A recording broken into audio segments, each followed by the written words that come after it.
Are you curious about starting a psilocybin microdosing practice or incorporating plant medicine into your daily life, though maybe have some questions about how this may impact your day-to-day functioning? These are common concerns and questions I get from curious journeyers, and I wanted to shed some light on this topic while answering some of the common questions people have. So grab yourself a tea and let's get started.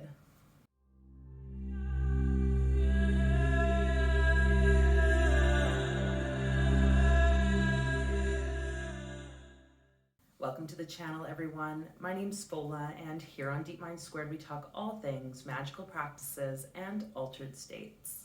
And in today's video, we're going to dive into what are some of the factors to consider when microdosing plant medicine and still thriving in your daily life.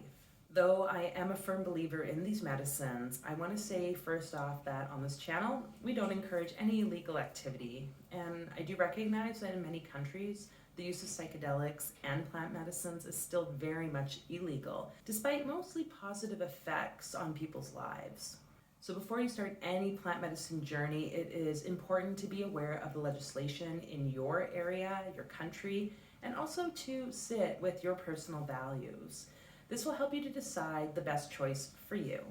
With that being said, I strongly feel that for many, plants are real medicines that can support us in balancing mind, body, and soul.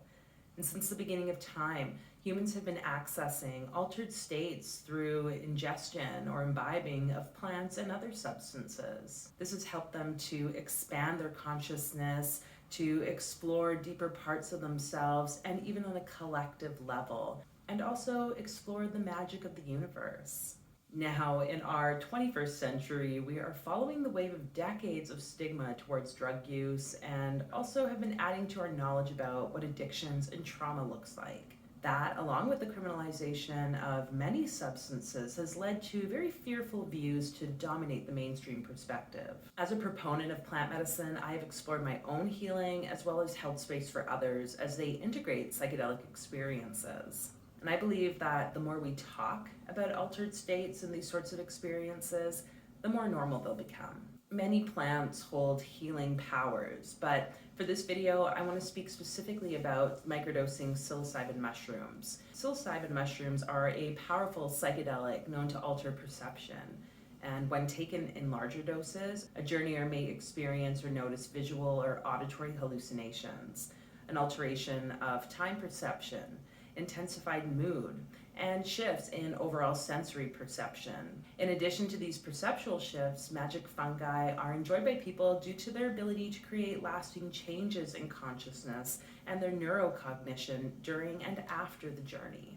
A microdose refers to taking a smaller dose, usually a tenth of a regular dose or so around 100 milligrams, every few days, so as to receive the neurocognitive benefits of the medicine. At this dose level, you're most likely not going to experience the intense visual and mind-altering effects of the plant. Instead, it is a slow and gradual process of intentionally moving through healing and receiving the energetic benefits and insights of the plant. Of course, though, with the alternating schedule which happens during a microdose, is that you're dosing every 3 days or so, and there's bound to be a day that dosing involves having to prioritize other commitments. This is why I recommend to anyone starting microdosing to first dose on a day where there are no commitments on your part. This means you don't have to be anywhere, you don't have to take care of anyone, any kids, no work, you don't have to worry about getting dog food or getting groceries. Give yourself the day to just chill with yourself and with the medicine. And this will ensure you get a sense of what the dose is like and how it's impacting you and your body. If you begin to have such an altered state of awareness, then perhaps the dose is too high. If you notice that your energy levels shift drastically, maybe you become really energetic or lethargic, then perhaps the dose also needs to be adjusted. Play around with this as you learn what works best for you. As with other recommendations, the adage, start low, go slow, is a great reminder. A question I get often is, can you go to work having taken a microdose? I like to take a harm reduction approach to this, meaning what is the least amount of risk? Over 55% of the population is on some form of prescription medication. Many people are on multiple pills for their mood or even to manage pain. And as a psychiatric nurse, I can tell you that there are a lot of these medications that alter people's perception. If you've ever been on anti-anxiety medication, you know how it can slow you down, maybe make you feel a little dopey. It works similarly to alcohol. So from my perspective, a large number of people already go to work in some form of altered state, whether it's from opioids or benzodiazepines and the like. From a harm reduction standpoint, I wonder how a microdose is any different, especially when in microdosing, a person is entering into intentional use. And there's less likelihood of perceptual disturbance due to the low dose, which is the whole point. Again, this means not being in such an altered state that you cannot function, but rather find a deeper connection to yourself. Another note here is that some of the prescription medications people are prescribed or currently taking have way more side effects and negative side effects that could impact how they are able to function at work. When I was trialed on Effexor, a very common antidepressant, I had horrific gastrointestinal issues that led me to spend most of the week in the bathroom rather than attending class. So yeah, in my opinion, prescription medications have their own risks and impact people in their own personal way. It's up to each individual to determine what's going to work best for them. Maybe the more natural route has a longer benefit. Of course, you need to use your judgment when it comes to attending your other commitments and using microdosing. If you work in a high-paced area or you're supporting others through life and death situations, well then perhaps it's best to consider microdosing on days that you don't have to work. You need to make sure your full faculty is available to you.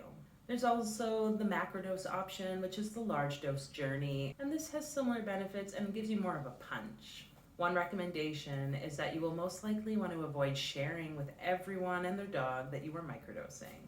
I know it can be exciting, it's also important to keep some things to yourself. You wouldn't want this to backfire and come to your employer, your boss, or whoever else may consider it as not the best step. This double life may be okay for some people, while for others leads to a moral injury. So do what you need to do and be honest with yourself. Perhaps the medicine's showing you that your workplace isn't aligning anymore with you and your values. That's okay. What changes want to take place? And this is how the plants work. They teach us things about ourselves. It'll teach you about you, and it helps you to be willing to take the steps to see lasting change in your life. What happens if you take too much is another question I get asked. Now, I have not personally had this happen, though I have heard it from others, and they've been in class or at work and shit hits the fan. So my recommendation is to use a proper measuring tool like a scale that can go to the milligram dosing. Don't eyeball it, and make sure you align with the strain, finding one that works best for you, because some are way more powerful than others. For instance, 100 milligrams of the strain Penis Envy is significantly more potent than 100 milligrams of Golden Teacher. So figure out what strain aligns with you. Around dosing time, you're going to want to dose at a time where you are not having to be anywhere, ideally earlier in the day so that your sleep schedule is not off, and know how the dose is going to affect you. Do not have any commitments, don't be responsible for having to drive or operate any heavy machinery. And if the dose ends up being a little on the high end, at least you'll be home and you can do what you need to ensure a relaxing journey. Do something relaxing. What lights you up? Enjoy some of your favorite music. Move your body, stretch, do yoga, meditate, do some breath work. And if need be, call a trusted friend, a loved one, or even a coach. My number one suggestion to those starting out on a microdosing journey, or if perhaps you're curious about going deeper into the actual embodiment and integration practices around microdosing, is to begin working with an integration therapist or coach. Microdosing is not a miracle pill that's going to fix all your problems. You are the solution to the problems in your life, and you can explore what the patterns are and where the changes want to be made to bring about more peace and joy in your life. This reconnection to your most empowered self can be strengthened by working with someone who is not only familiar with the plants and these altered state experiences, but has also done their own personal development work. As an integration therapist and someone who has helped many people tap into the magic of plant medicines, I can tell you that there is a power to this type of collaborative journey. If you're interested in finding out more, you can check out my microdosing integration program, and the description will be in the box below. You can also check out the website deepmindsquared.com and find more information there. The plants wish to empower you and teach you, and with the proper supports, your safety and ability to receive this information expands.